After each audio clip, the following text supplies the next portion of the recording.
Hello, everybody, boys and girls, ladies and gentlemen, lords and ladies. Ah, Um, very nice. Lords and Yes. ladies, oh yes. Yes. Dukes and duchesses. Yes. Oh, dukes and duchesses, and those in the not in the cheap seats can rattle your jewelry, as John Lennon put it once. Um, but that was performing for the Queen, and um, which I've not had to do yet, and probably won't now, unless she comes back to life again and Well, reincarnation's all true. But anyway, I'm John Atack, and this is my dear friend and colleague, Hoyt Richards. Hello, Hoyt. hello, John. Nice to see you as always. As always. Yes, yes.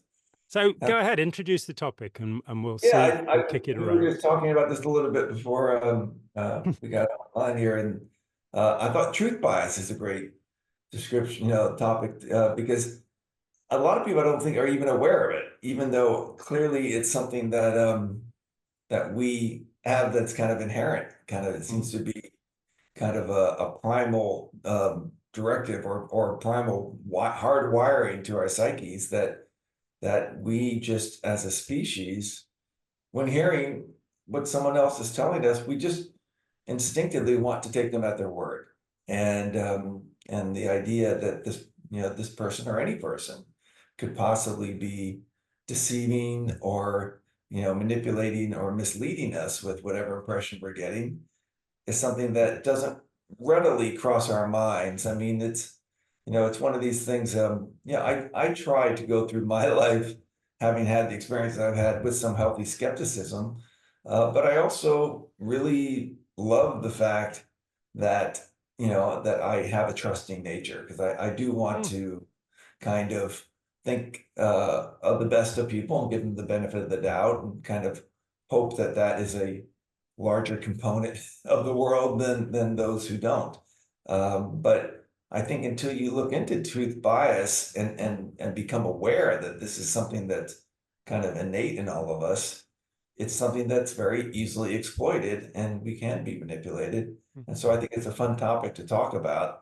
I'm kind of curious for you, like what's been your experience of truth bias and how would you define it and how would you say it's impacted your life Well, um before and after, like before you knew it existed, mm. before you knew it was a thing, and then after you knew it was a thing, so to speak. Well, I think you're right that uh, I don't know if it's innate, I but certainly through our culture, we as kids are taught to trust people, Mhm. and a part of that is obedience, the obedience training of school, which my friend Ira Chalef has in his intelligent disobedience has pointed towards, and so It's a great we book. Yeah. how much is nature, how much is nurture, I don't know, but we want to belong, we're sociable. And I realized when I left Scientology in 1983 that part of the reason I was there and many others were there was because of this trust factor, that we'd been brought up to trust people. I realized that Scientology, for the most part, you could say was a middle class group because um, people who'd come from a working background were less trusting. They weren't brought up to trust in the same way. And it gave them, sometimes because of aggression in their childhood, but it Right. gave them a more skepticism, and so they would, I can remember talking with people who'd like, well, why do you believe that? What's that about? But the whole, being educated and being sophisticated, and there's so much trust involved, and you have this situation where if you're smart, then you realize that the world is being run by many, many corrupt people, that Mm. corporations and governments are infested with these people. And it only takes a very small proportion of them to make life extraordinarily difficult for us. So, I mean, I've just, I think, recorded my fourth show with Sean McCraney, who is Mm. a sociopath who has sought to reform himself. And getting inside his mind and saying, I don't trust anybody. I don't have any empathy. And Right. realizing that it only takes a small amount of those people to sell us a piece of blue sky or whatever. and away we go. And that trust in authority, that Right. we grew up being told that there are people who know things. They are priests in the church, or they are politicians, or what have you, and you start finding out that as soon as you've got corruption in a high place, then there will be trouble for all concerned. So it is difficult. I would like to think the best of everyone, but I know that's foolish. I Yeah. think it's better to have a more neutral position, and when something sounds wrong, to question it. And whether you question it with the person who's spouting it, or whether you go away and check it. I've got to go here. I don't want to get complicated. Stop me if I get complicated. Okay. Sean McCraney recommended a book to me called A First-Rate Madness by Oh, a professor of psychiatry at Tufts in Boston, an Ivy League university, called Nasir Gamey. He runs a mood disorders clinic, mm, and he's on the faculty at Harvard Medical School. Now, one of the things I teach people is, why should you trust something? Be a bit more skeptical. And so the first thing is, what's the qualification of the person to give you the information? He's a professor of psychiatry at an Ivy League university. He's got a right. degree in history. And his argument is that in times of crisis, mad people make the best leaders. Mad people make the best Yeah, leaders. and he doesn't properly differentiate in the book between mental illness, such as depression, and Right. madness, such as the full-on Oh, bipolar manic depression. so he doesn't even fully define what madness would be. So, and he's a psychiatrist, and you're going, well, surely you understand that madness is a state where there is delusion, hallucination, right. paranoia, this kind of thing, whereas a mental illness, such as depression, which is his major form, doesn't mean that there's anything delusive. It means that things are colored a certain way, that they're made gray by the condition. So as his first example of a great leader in a time of crisis, he gives William Tecumseh Sherman, the man who Really? marched through Yeah, Georgia, yeah, burned yeah. Savannah and Atlanta. And burned everything in his path. Yeah, and invented what's now called total war, where you destroy everything. And this is a great leader. And he doesn't mention anything about Sherman's career after the war, where he was at the Bureau of Indian Affairs and, of course, ran the genocide of the Plains people. So I'm already going, when you say great, Yeah, yeah, exactly. So so not only you're not defining what's mad, but you're also not defining what's great. mm, Neither seem to be very consistent. no, But and it's a New York Times bestseller, and it's got all sorts of rave reviews about what a great book it is. And I'm going, is anybody who actually studied history reading this? So one of the points he makes, which is the point that I first picked up on, Sean was like, well, how did you know straight away that there was something wrong here? He said, well, you told me that he says that Neville Chamberlain didn't resist Hitler. And I know this myth. I know it well. I've read a great deal about it. Mhm. And he talks about Chamberlain's infamous inability to recognize the dangers of Hitler. And you're going, infamous inability. So I went and looked it up, and I read a book about Chamberlain a few years ago. And right. in there, you have a 1935 diary entry from Chamberlain's diary saying, we've got a pacifist nation. We've got to do something to rearm. And of course, Oh, he right. ordered rearmament as Chancellor of the Exchequer, as Secretary of the Treasury, the same days. Right. He ordered it.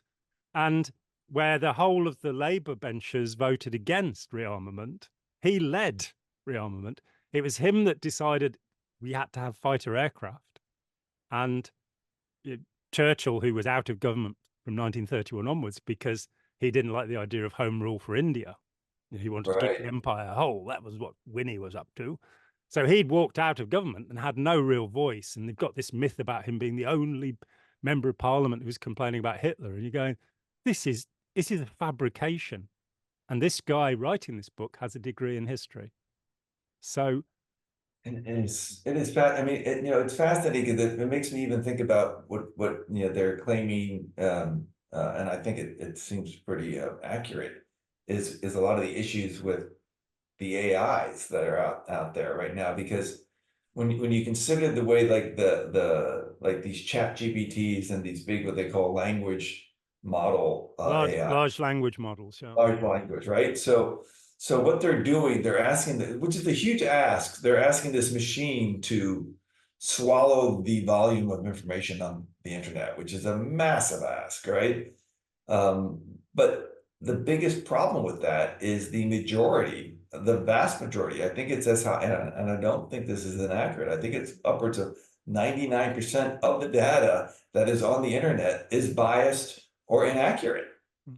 And so you're asking this machine to swallow all of that and use that as its foundational basis to answer questions with you, and it's got a compulsion to give you some answer, even if it doesn't know for sure. So it will fabricate an answer just so that it can answer. And, and because its resource is, vast majority of dirty data, you're getting information that's more than likely not accurate, that people are taking at its word rather than doing the research to check it. Exactly. So, Yep. and that's only going to get worse, because the more the machine keeps creating these answers, the more it keeps flooding the market with more dirty data, and it will eventually, they say, will start to behave like dementia, where it won't be able to tell the truth, but Well, between what's truth, accurate or inaccurate, so to speak. absolutely. And I mean, when Chat GPT went up, I sort of thought, well, okay, I'll check it on something that I know. And it Right, happened last April. I'm still working on Charlie Manson and his right, incredible involvement with Scientology, profound right. involvement with Scientology, which nobody has commented on. Um, Amazing. and so I sort of went, all right, what church did Charles Manson's grandmother belong to? I asked that question, and it came Right. back with the wrong answer. Wow. It was the Church of the Nazarene that she actually Right. belonged to. And it's not a hidden piece of information. And with the Manson material, it makes it very obvious. I've, read 16 books and been through all sorts of material.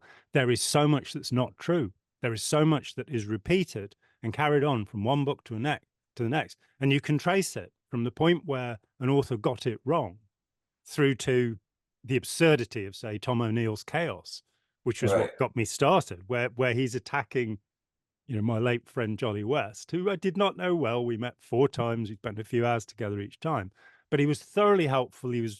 I've never met anybody who had more information than Jolly and had got it Yeah. sorted out. He was an expert on all sorts of things, um, and he was a good man. He marched with Martin Luther King. He campaigned against the death penalty. And from 1951 to his death, he campaigned against Scientology. Now, allegations are then made about him being a sociopath. And you're going, well, here's a simple equation. Sociopaths do not put themselves in the line of fire. They won't do stuff that puts them, Right. Right. so he's not going to be marching with Martin Luther King. That's a very dangerous thing to do. And Exactly. and to have stood up at an American Psychiatric Association annual meeting and said, I will continue to criticize Scientology as a cult, no matter how many times they sue me. And I think they sued him more than a dozen times. So to characterize him in this way, and then O'Neill tells us he spent 20 years researching this book, 20 years researching this book. Now, I've done a little bit of research in my time. Yeah. 20 years, that's deep. And in the end, he says in the book that the best he can prove is that Jolly West walked the same corridors, and I quote exactly, of the Haight-Ashbury Free Clinic in San Francisco that Charles Manson had walked. That he doesn't ever have them meeting. He doesn't have a single document. And he's putting forward the idea in an article. He actually said that Jolly West wrote the blueprint for MK Ultra, for the 146 Oh, despicable wow. operations of the CIA. Right. And again, there's no evidence. And we find the Times Literary Supplement calling this book a masterpiece. And I look at it and go, where are we living now? How do we estimate truth? And as you say, there's another problem, of course, with artificial intelligence, as Microsoft admitted, that it hallucinates. So you've not only got that it can't differentiate between truth and falsehood, but it'll make stuff up. So the dementia is already built in to the system. Hopefully they will improve. But until you can verify information and learn how to do that, and watching all of, Google and people sort of talking about how to verify information, none of them have come up with it's something I too have been working Right. on for years. How do Right. you do this? And Nasir Agami has given me this wonderful book where the first stages of it, is your source trustworthy? Absolutely. Degree in history, professor of psychiatry, Harvard Med School, absolutely he's trustworthy, but he's wrong. Mm. And how do you teach people that next level of sitting back from information and not trusting it, but not being aggressive towards it, sitting back and going, well, I'll Right. verify that. What did Neville Chamberlain think? Oh, he campaigned, in the final part of the story, the appeasement of Munich in September Right. 1938, when he should have declared war, according to a man called Michael Foot, who would later become leader of the Labour Party and who was the co-author of a book in 1940 called The Guilty Men, accusing Chamberlain of, not having fought against Hitler. And you're going, but your Labour MPs all voted to put the money into schools and hospitals and none of it towards. By the Wow. time they got to Munich, Chamberlain went out there, the consummate politician, knowing that the Czech defences were useless because Austria had now joined the Anschluss, the union with Germany. And while Czechoslovakia had wonderful defences along the German border, it had none along the Austrian border. He knew there were 3 million German speakers in the Sudetenland who were being persecuted by the Czechs, something that doesn't get into our history books. There was a massacre of 80 Germans on one day, German speakers. And so Hitler was, in fact, trying to protect these people, which goes against everything we'd like to think about Hitler. Chamberlain knew they couldn't be defended, and that Czechoslovakia couldn't be defended. That was the military report. We've now got the chiefs of staff's report about Czechoslovakia. There was nothing that could be done to help it. But he also knew that he only had 12 high-altitude fighter airplanes, Hawker Hurricanes, 12. So Right. if, as these people now are saying, oh, you see, he should have gone to war, it would have been over by Christmas, and I'd Yeah. be speaking German now. That's right. Right. So, No. but you need a lot more information to be able to understand something. And here is the problem, I think, that we become passionately committed to these ideas. Winston Churchill was a great bloke. I won't have anything said against Winston Churchill. I know he was only 5'6", but not as tall as Hitler, but he was a wonderful man. And you're going, no, he's one of the most complicated people in history. He was brilliant. I mean, when he sat at a dinner party and the woman next to him says, if you were my husband, I'd put poison in your coffee. And Churchill looks and says, if I were your husband, I'd drink it. So he was incredible wit. He wrote Right. beautiful English, but he also, it said, kept photos of the Dresden bombing on his office wall, where somewhere over 100,000 people, I think, were killed in firebombing of a civilian population. But I won't hear anything said against Winston Churchill. He was a wonderful man. Well, yeah, I mean, that brings up another aspect of the whole thing with truth bias is confirmation bias, right? That's where we only want to take in information that supports whatever our beliefs are. Confirmation. It's also sometimes called myside bias, which I think is a Right. very direct way of saying Right. it. Yeah. Exactly. Myside bias, where you'll kind of self-censor, and I think the way it's been described, it's not always conscious. It's something that we just unconsciously filter out and only take in the information that reinforces the belief we want to hold on to. Yeah. So I mean, when I think about it like that, is it really and we've talked about, the ego stuff in the past, like, one of the great kind of equalizers for people coming to even understand like their cultic experience or anything major, falling under the category of maybe a mistake they made in life, is having the humility to admit they had the mistake, or that you got conned, or that you got manipulated. I mean, I I've experienced that, not only in my own life, but also trying to speak to ex-members of my group. Mhm. There's just resistance to accepting the clear-cut facts because it goes against their self-image of thinking that they could have been kind of conned or taken on such a major scale. I'm And too so smart for that. that's right, exactly. So there'll be 98% of information out there that shows deception and lying occurred, and they'll cling on to that 2% because it allows their ego to stay in check and feel empowered. And that's, I think, a huge part of this is I mean, I don't know. I'm asking like do you think it is the ego issue? Is that what kind of it is that stops us from being more skeptical, that challenges are, and it obviously requires more effort, like to actually research something and to investigate all of it. Is it a factor of us being a little more lazy, what do you think? Or what do you think plays into the fact that we just, the majority of us, don't really investigate or are readily able to admit that we just got taken, you I, know? I in don't this think that it's natural. I don't think we're born with, you know, brilliant perception and interpretation, and all we have to do is, put the on switch on and we'll Yeah, understand the world. I don't think we're taught how to do it. In fact, I know we aren't taught how to do it. We aren't taught really anything about how to reason, right. beyond being taught perhaps the scientific method, which, is a part of finding Mm, out how to, observation and experiment and hypothesis, theory, law, right, that kind of stuff. All great. Do some experiments, get them replicated by somebody else. That's very sensible, but it's not enough. So we're not born with these skills. We're not taught these skills. right. We may acquire them. And I mean, that's what you and I have spent so Yeah, many years trying to do, to right. understand what is the conundrum and how do you solve it.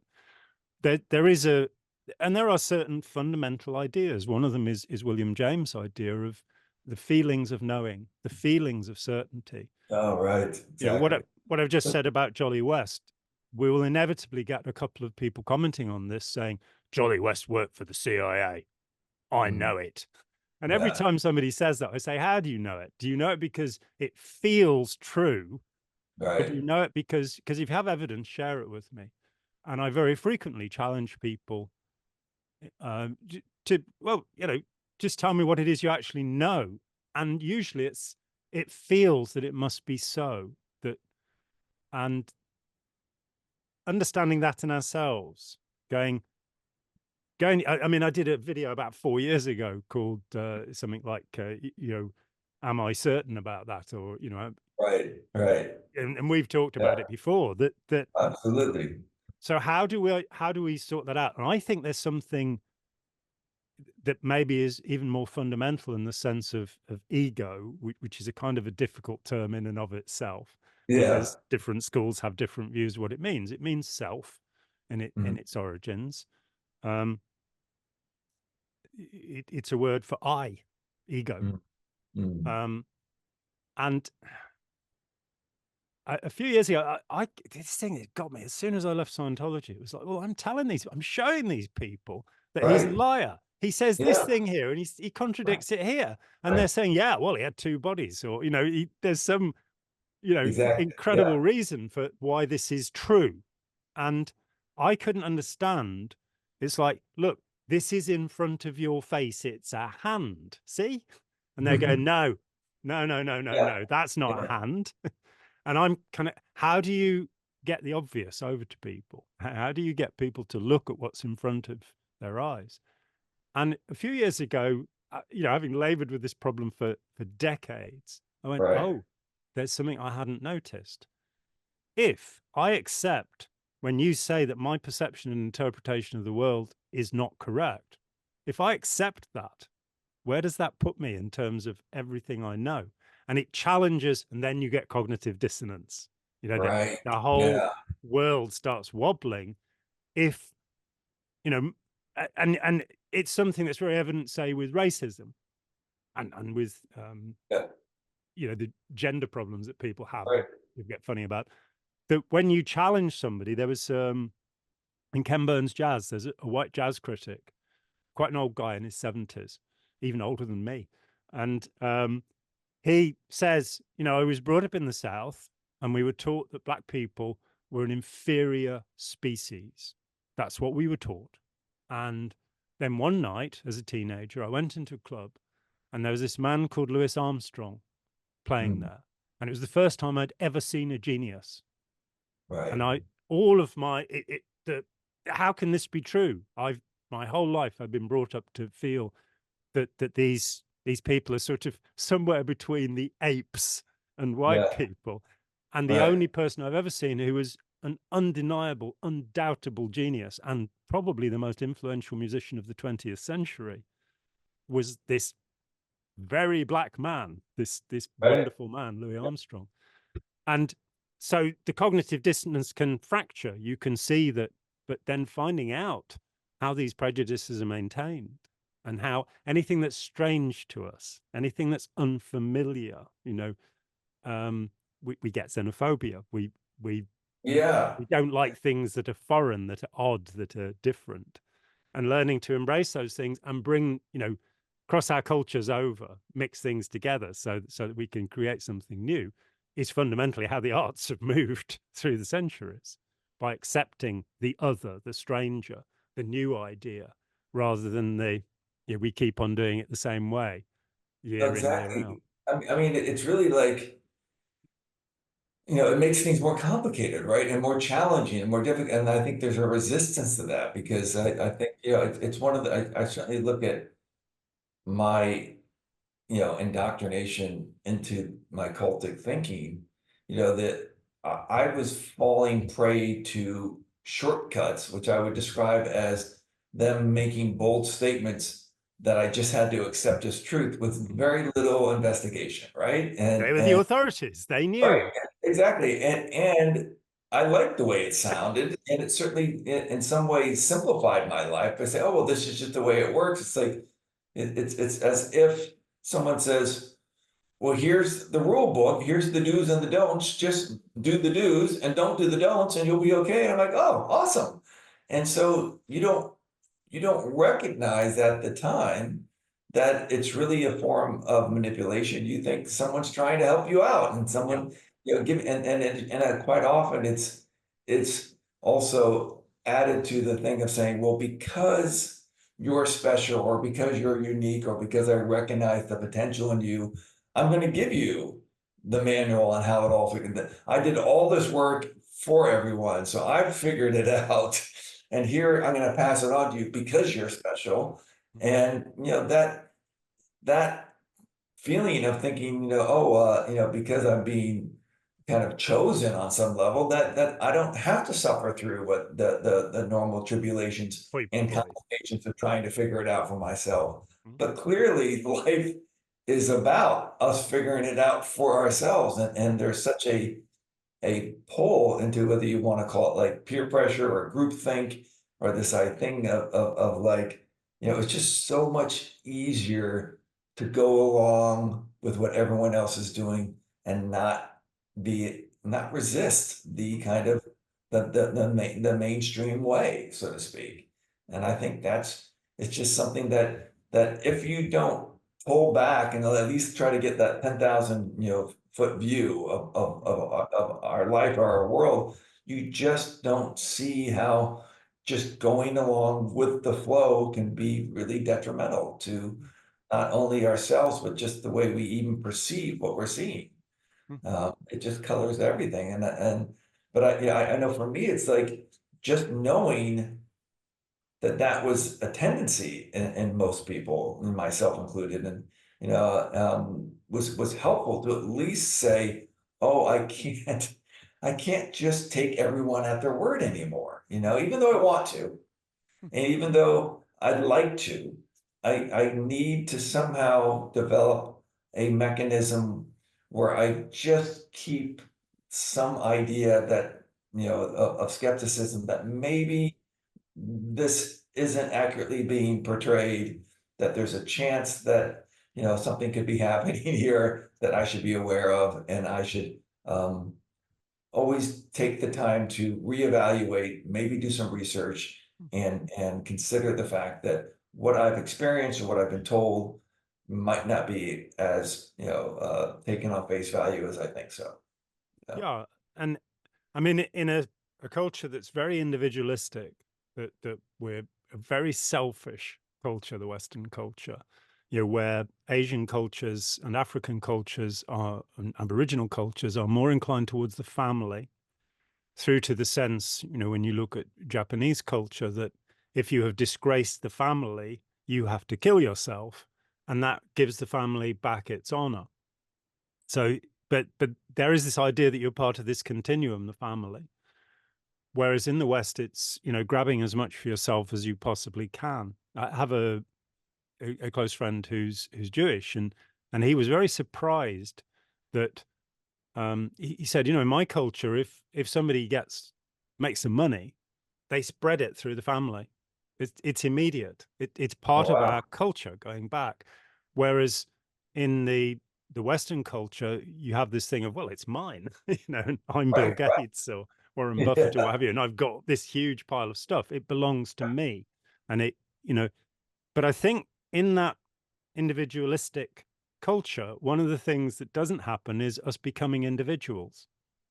That we belong to the mass, and we do the things like having the nice car and the Right. lovely house and the trophy wife and that kind of stuff that that belong to the culture, but we don't actually separate ourselves out and say, oh, I'm an individual. I am, Monty Python in Life of Brian, Right, right. we're all different. I'm not. You're all different. Yes, we are all different.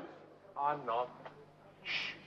Um, but the this phrase neurodivergent, this expression that's come into the language, and I'm kind Right. of going, show me somebody who isn't.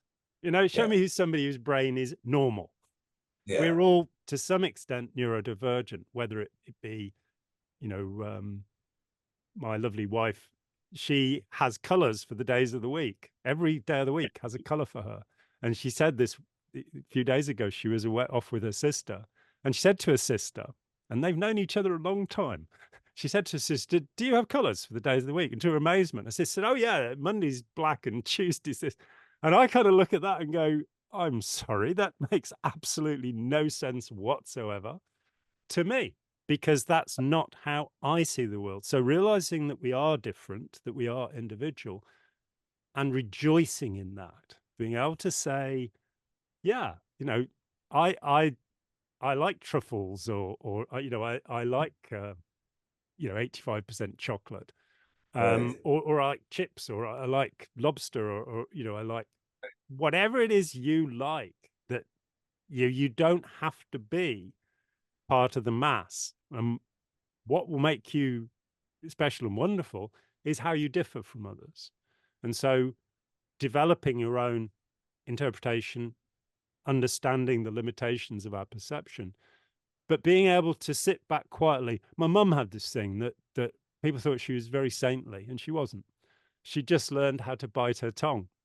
And if Mhm. she realized somebody was going to disagree with her, she wouldn't bother talking with them. It's like, what's the point? I Yeah. think I know you're wrong, and I'm not going to argue with you. And Yeah.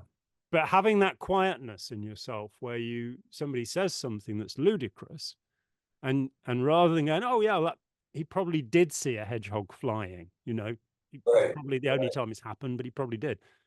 Sort of going, well, just as with AI, we pick up wrong information, as Nasir Ghaemi did about a degree in history, about Churchill and about Sherman. And he then goes on about, JFK being crazy, and that he was better at the end of his presidency because he was taking less drugs, less steroids and less. I mean, he tells us that Nixon was healthy and normal, and you're going, so bombing Cambodia is a healthy and normal thing for. And he doesn't know that Nixon was daily taking a drug called Dilantin. I know about that, but you know, No. Uh, which has psychotropic effects. He puts forward the point of view, and my favorite thing, I think, in the book, that Adolf Hitler was not an antisocial personality. And you're going, well, causing the deaths of 50 million people, if that's not antisocial, I don't know what is.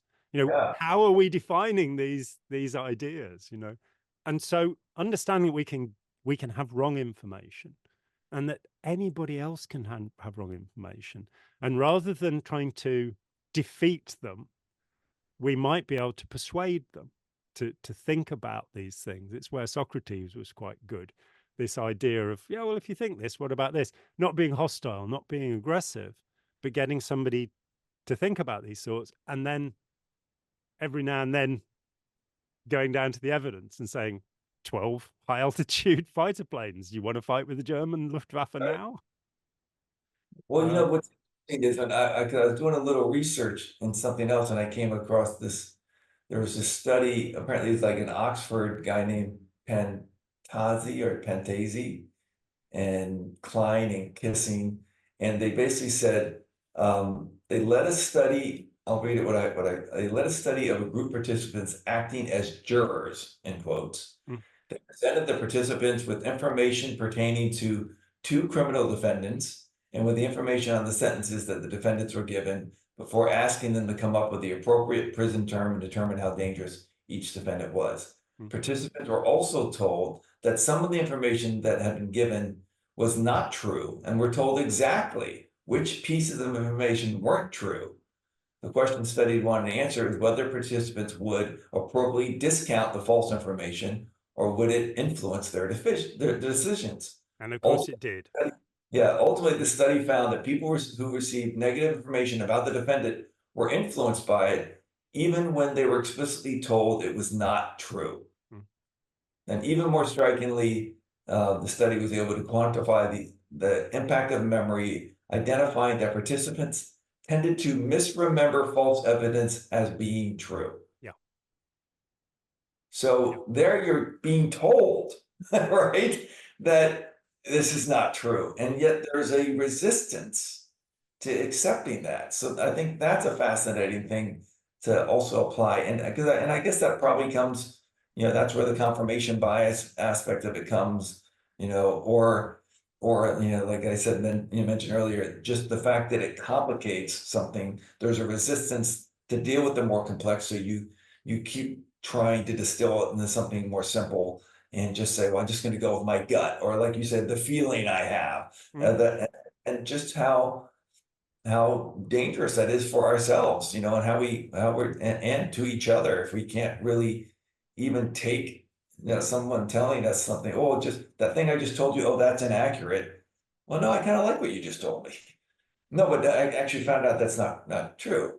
Oh, no, but I kind of like the sound. I mean, I think that's a fascinating part to consider. Like even in the face of being told that we have this kind of faulty mechanism, you know, that, you know, either by the way we were brought up or just by what we inherited as our, you know, primary wiring, that even that doesn't stop us from kind of being, you know, falling into that pattern. I mean, I just think I know for me, it's really helpful. Like I look at, you know, having been through this cultic experience and learned a lot about manipulation and narcissism and all these sort of things. And you think like, oh, okay, well, you know, now I know these things exist. I have firsthand experience. I've had these, episodes of my life that have taught me that certain information's, you know, by using my own direct experience, you know, it's a great asset as a resource to say, oh, I had that experience. I find that to be, you know, something that you know seems to be truthful, you know, because I think you can't. I think it's always challenging to not just accept something as a bold face. This is an absolute. You know, we've talked about this before. I think the shades of gray, the falling into the absolutes is part of the trap, right? So I try to stay in that shades of gray, but say, oh, there seems to be a tendency here. My life has shown that be aware of this.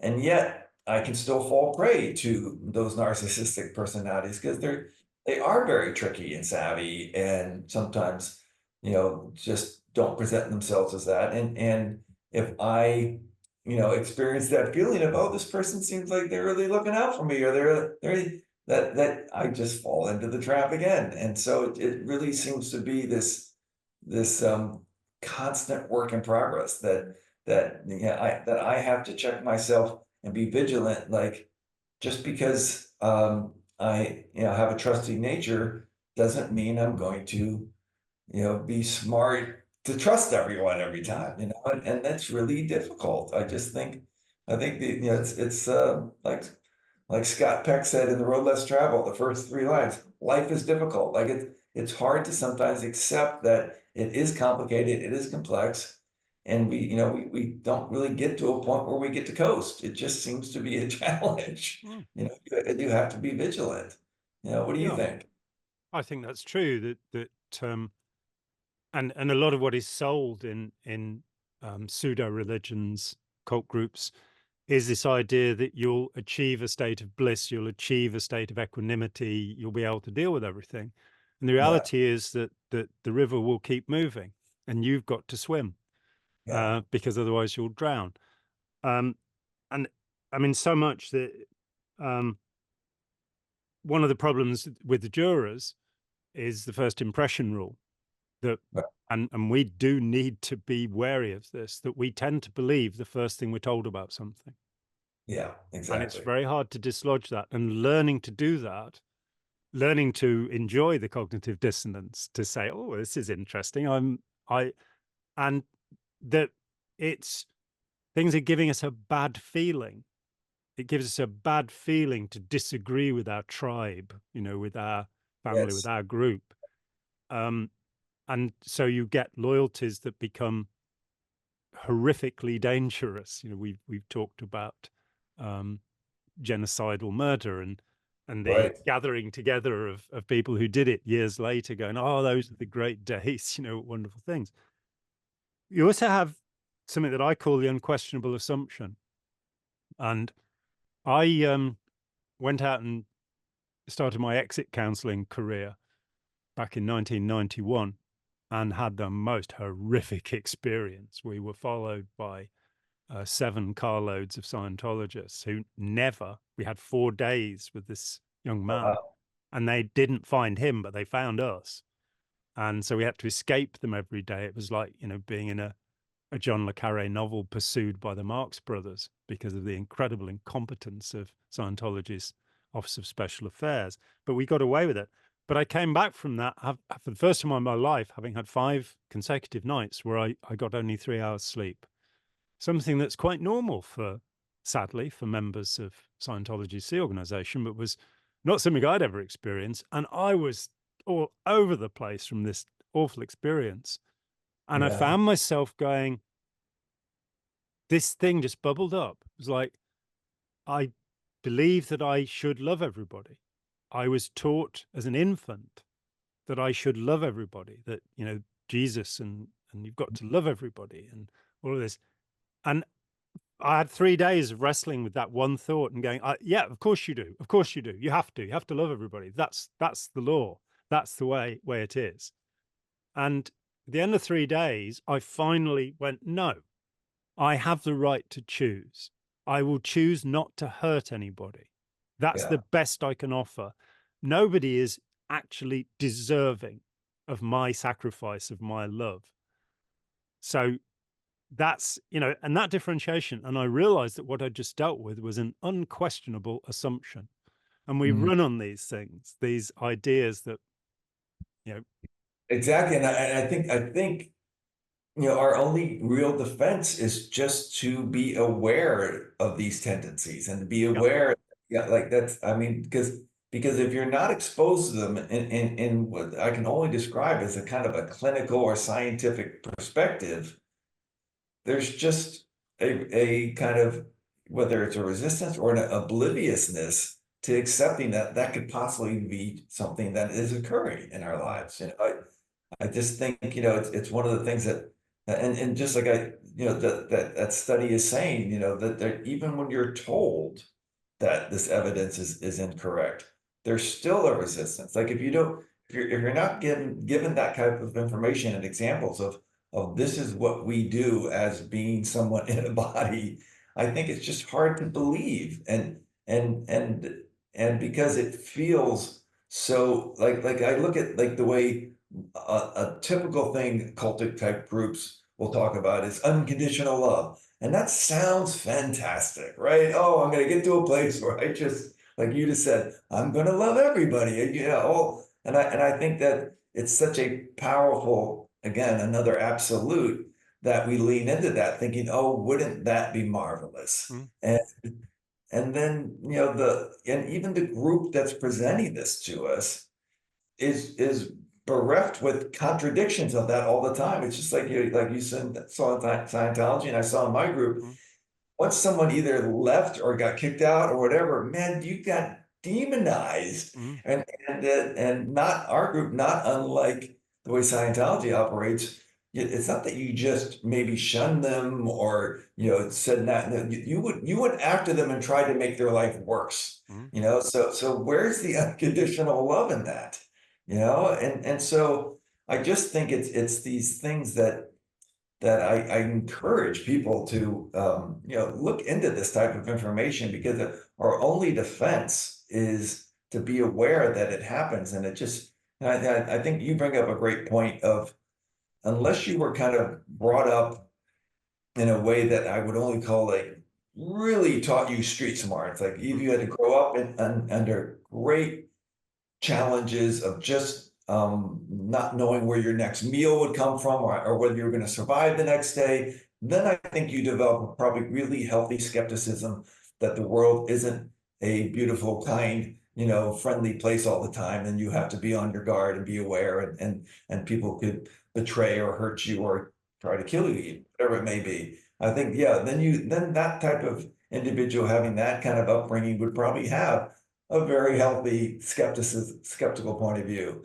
But for most of us who went up, through a, education system, a fairly healthy, although I'm sure a little bit dysfunctional family, element, you're just taught to believe that you can take people at their word, and people aren't trying to deceive you, manipulate you. And that is, I think a really great way to want the world to be, but then you have to face the reality that the world really isn't like that, in full colors.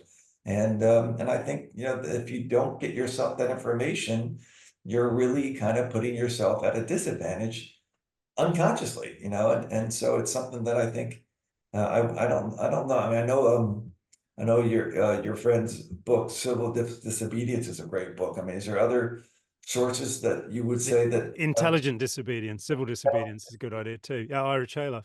yeah, His courageous followership is also a yeah, brilliant idea. And let me say that if people had a difficult childhood, then it often, in fact, leads them to unhealthy skepticism. It leads them to cynicism, where they don't trust anybody. And finding that ground where you're not distrusting of everyone and you're not trusting of everyone. So looking at the signs that they're giving you, and when somebody lets you down, forgiving them but not forgetting. right, Remembering that. I had a friend who a friend of mine was approached by another friend who said, would he lend him some money for a short-term loan while he was buying a flat, an apartment. And the friend who was being asked for the money came to me and said, well, should I let him have the money? And I said, absolutely not. He won't repay you. He's a lovely guy. right, He's a dear, sweet, wonderful guy, but I know he won't repay you. It's just the way it is. He'll find something else and need the money for something else. And that's what happened. And they'd been very close friends. And it was awful to see that this, how were they going to go on from here? Because it was a sizable amount of money. right, And that got me to the point, I'm still in Scientology then, that got me to the point where I realized you trust people according to your knowledge of them. But, there are friends that you will not leave your girlfriend with, yeah, that, there are people you wouldn't lend money to. There are all sorts of things, but you can trust them in other ways, and you learn how you can do that. But we need to be aware. We need to grow up. We need to develop ourselves and mature to the point where when somebody is telling us a bullshit story, we can go, oh, that sounds like bullshit, and go away and check, find out. Of course, one of the consummate aspects of a bullshitter is that they will continue, oh, how dare you not believe me? Right. Exactly. And I also think it's that thing of like when people reveal themselves, pay attention.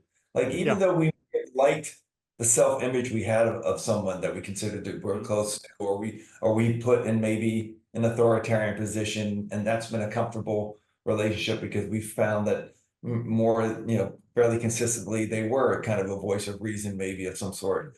But if they reveal another side, that it doesn't necessarily disqualify what was there before. It's not either or, it's both and, Yes.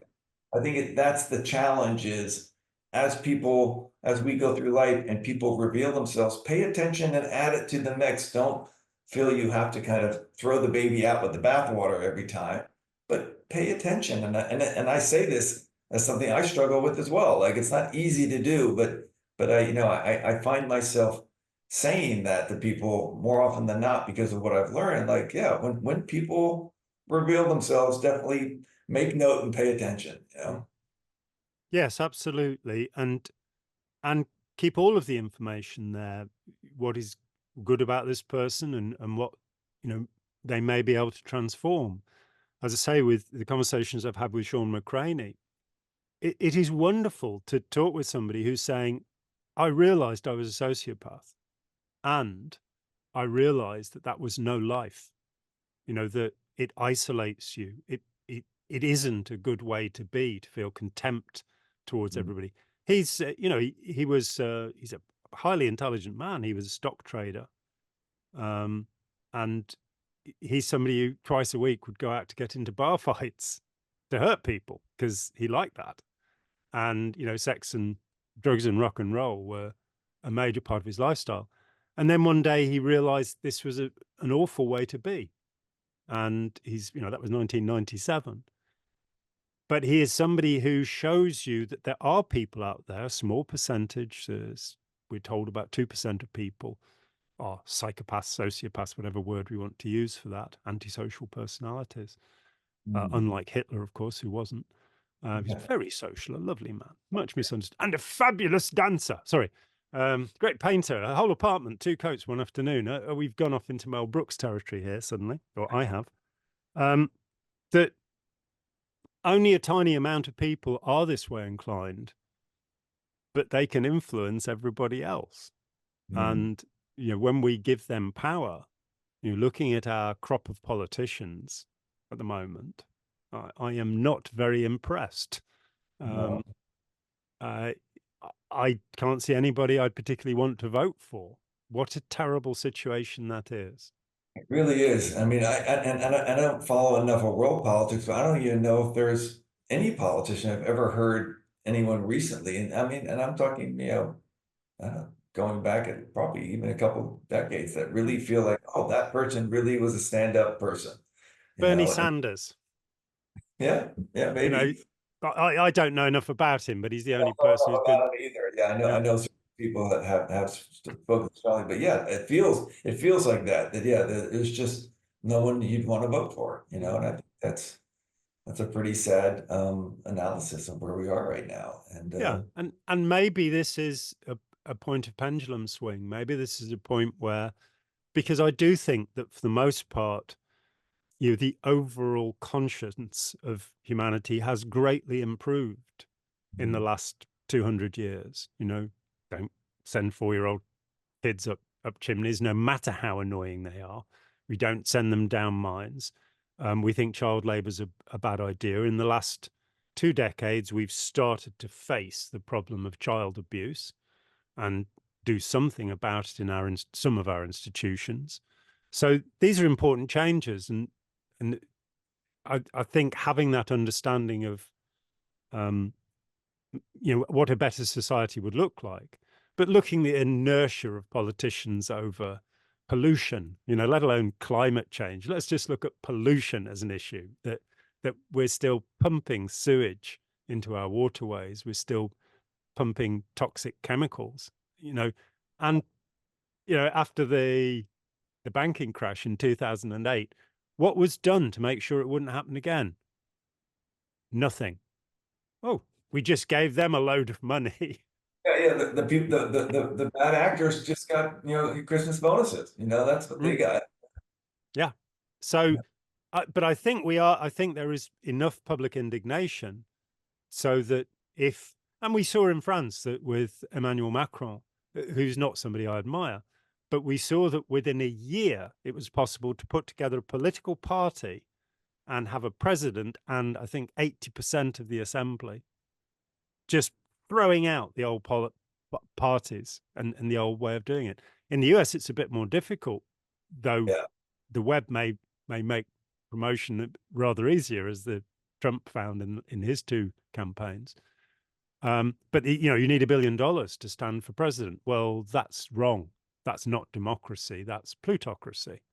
And the corruption of the political parties, which is endemic and perpetual. When you look at American politics, Tammany Hall and all of the things that have gone on in the past, and how many of the presidents would you actually trust?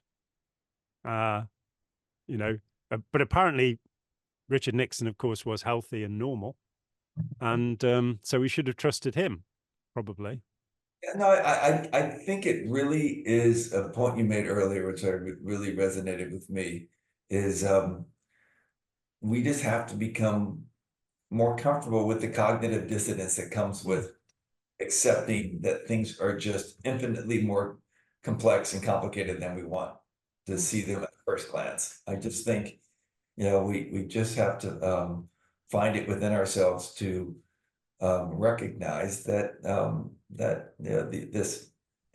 that we have a tendency to take things at face value, which serve to support whatever beliefs we have that makes our life less complicated. But the truth is that life is complicated, and it's supposed to be complicated to challenge us to become better versions of ourselves. So embrace the battle, so to speak, rather than resist it. And yeah, there are going to be times when you really do think that maybe you're going crazy, the world's going crazy, but that's a better point of view than to just assume everything's going to be working out just fine, according to some master plan that you haven't given enough thought to see whether it really, ultimately makes sense at all, but it's just more, it's within a comfort zone. I think it's really, I think it's hard to get out of our comfort zone. It's hard to challenge ourselves and think like, oh, maybe I do need to take a moment to research this, or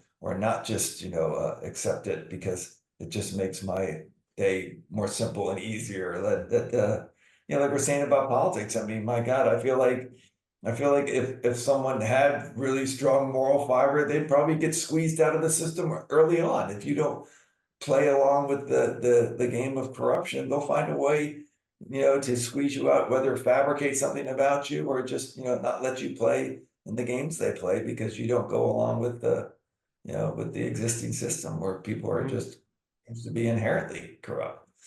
Yeah, I mean, I'm into the 7th and I think final season of Billions with Paul Giamatti and Damian Exactly. Lewis, and as you expect the billionaires to be wolves, you expect them to be predatory, so it's not nice, but that's the expectation.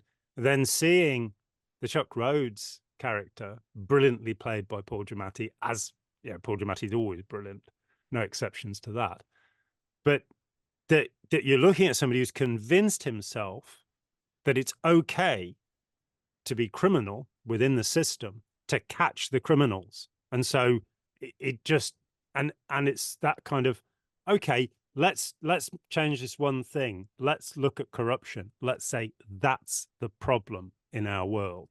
That if we could overcome corruption in our justice system, if we could overcome corruption in our penal system, in our law enforcement, then there might be peace on earth. But up to this point, and I live in one of the less corrupt countries in the world.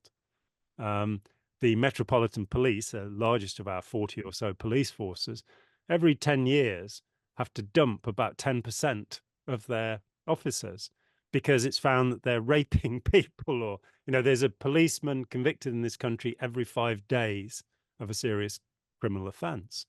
Wow. And that's because of the tribalism of being in blue and protecting those around you. And of course, got to say it, that these people are doing one of the most important jobs, necessary jobs in the world. They are doing amazing and wonderful things. They should not be the focus Yeah. of hatred. But where they break the law, the penalty should be more extreme. And where they cover up one of their friends breaking the law, they should be out and gone. So dealing with corruption within the justice system, I think, is the first place. And having laws for politicians. So, for example, if a politician lies on the floor of the House, Senate, whatever, they should be stripped of office immediately. So, it's controversial, but when Margaret Thatcher stood up and said that the Argentinian ship had entered the restriction zone and it hadn't, Right. and it ended in a loss of 800 lives, she should never have been allowed in Parliament again. Yeah. She knew she was lying because she'd given the order to sink it, and she knew exactly where it was, the Belgrano. But it's not a particular political party. I think if truthfulness was, and they can lie when they're not on the floor of the House, perhaps, but any politician that lies on the floor of the House knowingly seeks to deceive, they shouldn't be permitted back in. And changing that culture, which of course is exactly what Ira Chalef in The Courageous Follower is seeking to do, to say we have to take responsibility for our leaders. We don't just group think our way, and we should just follow them. I agree, and I think in addition to that, putting something into the educational system where we're just made aware of these tendencies that we have, within our societies and just our human psyche that that we want to take, like you just said, and like we talked about earlier. The primary intake of information, we want to believe that to be truthful, and we resist taking in additional information which may demonstrate that first impression isn't as accurate as we thought it was. Like we need to have those things taught to us at a younger age, so that we have some tools to fend off these kind of tendencies that we all kind of are battling against, that very often we're just completely unconscious about. And if and when I have the chance, I mean, I've written a course for 11-year-olds about fake news, propaganda, and advertising. Oh, great. And it's part of a set of what would be 12 lessons, which will, the intention is to get into all of the fundamental elements of manipulation, which I talk about in the book Opening Our Minds, and put them over in a way that's child friendly. So that with that thought that if just one child in 100 got the idea, the world would change, because we are such innocents. We are not taught about how we're going to be conned, partly because some of the people running the system are running the con as well, that they aren't people of integrity. So, but I must say I'm very hopeful. I think that going forward, we can make a better society. But part of that is for every individual to say, I must develop myself as an individual, my own eccentricity, my own difference, my own tastes, my own prejudices, my own preferences. I must look to these things, and I must be open to information and to change, and realize that every one of us, what we think and what we do is important. That I think there's so much of this tendency towards, the soul and the spirit and the ego and the afterlife and the heaven and reincarnation and all of this stuff, rather than the collective. I'm part of humanity. Everything I do is relevant to humanity. I am a thread in the tapestry, which is humanity, and I would like to be a golden thread. I would like to have, but because we're so focused on our immortality, which is to me now bizarre concept. I can't. What would that be? You know. I mean, every story I've ever heard, whether it's a movie or a book, whatever, where people are pursuing immortality, bad things happen. Like it's not a good idea, you know. And again, I'd say it's driven by you know, a huge degree of narcissism and egotism of thinking that like there's, again, it's this idea that you're going to arrive to a place where what you have it all figured out and you're going to be able to go on cruise control. Like what is, why would someone want immortality if you looked at it from the point of view that we just said, that you're going to have to swim forever for the rest of your life?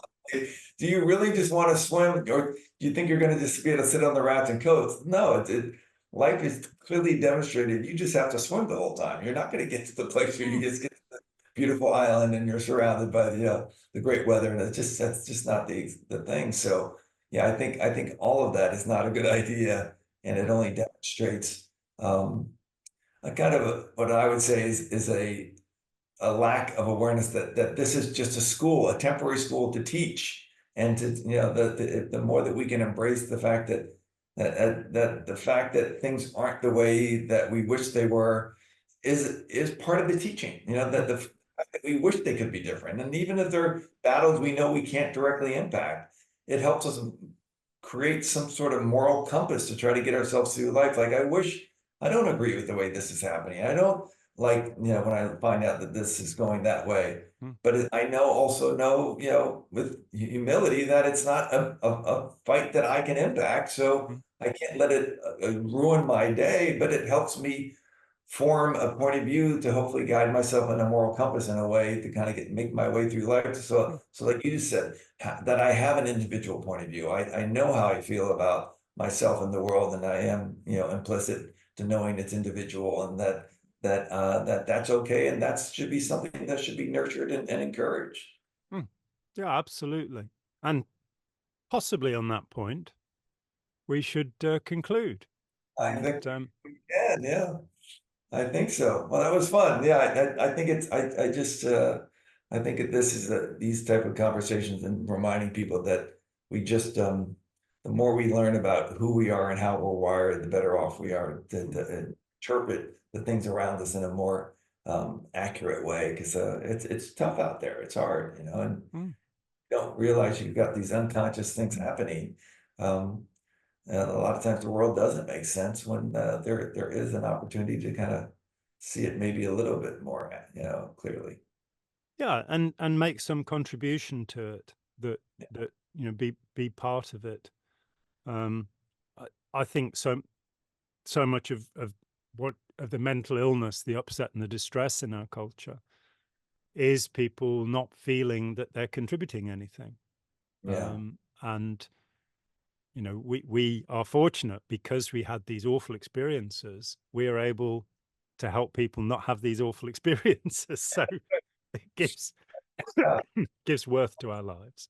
Well, like you said, you can't give up hope, right? You can't give up hope, you know. No, and I don't. And I must say, at age 68, that I feel a lot more optimistic. In fact, I don't think I've ever really felt optimistic, but now I think, you know, it's all right. It's a great thing to be alive. I was thinking about writing a little note for my kids, you know, when I die, for them to see, and it was like, oh, at last it's over. Thank God. You know, Well, you know, I did this with my mother. We did a couple great interviews with her before she left. So we had things on video, and I think those things are valuable too. You know, anything that becomes kind of archival. I think those are wonderful things. So letters, all those sort of things. She actually took the time to write each of her grandchildren a letter, and I thought that was really beautiful too. So yeah, I think yeah, we're getting up there in years, John. So we have to think about these things. Yeah. Yeah, I do think that you know, I feel sorry for my kids, because there are now nearly 500 videos on this channel, and I've published more than 500 articles and 9 books, and all the stuff I haven't published, and some poor sod is going to have to, you know, cart it out and burn it or something. But with my own father and mother, you know, all I've got of my father is the answer phone tape that he left. That's all. It's the only place we have his voice recorded. Wow. And I have my mum commenting on a couple of where I was making videos of my kids that she sat in her chair and we have her voice. But it is a wonderful thing. Anyway, Okay. this has been a great treat and a pleasure as always, Hoyt. And I'll see you in a month or so. Sounds great. Cheers, mate. Grant. Hi, John here. Thanks for watching. We'd appreciate it very much if you would click like, as well as subscribe, and click the bell for notifications. Every dollar helps, and we welcome new patrons on Patreon, or you can make a one-off payment with any currency through PayPal. Thanks so much.